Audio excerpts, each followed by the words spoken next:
സർവ്വമേഖലയെയും തകർക്കുന്ന ലഹരിയുടെ കരാള ഹസ്തങ്ങളിൽ നിന്നും മനുഷ്യ ചിന്തകളെയും പ്രവൃത്തികളെയും തുടച്ചു നീക്കുവാൻ അഖില കേരള വിശ്വകർമ്മ മഹാസഭ റാന്നി താലൂക്ക് യൂണിയന്റെയും പോഷക സംഘടനകളുടെയും കരുത്തുറ്റ സാരഥികളുടെ നേതൃത്വത്തിൽ ലഹരി വിരുദ്ധ വാഹന പ്രചരണ റാലിയാണ് മലയോര റാണിയായ റാന്നിയുടെ നഗരവീതിയിലൂടെ അല്പസമയത്തിനകം കടന്നു വരുന്നത്.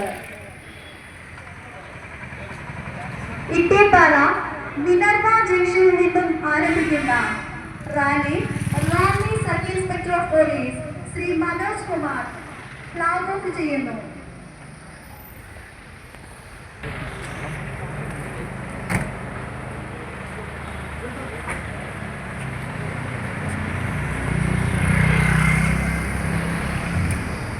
മാനവ തുടച്ചു നീക്കുവാൻ അഖില കേരള വിശ്വകർമ്മ മഹാസഭ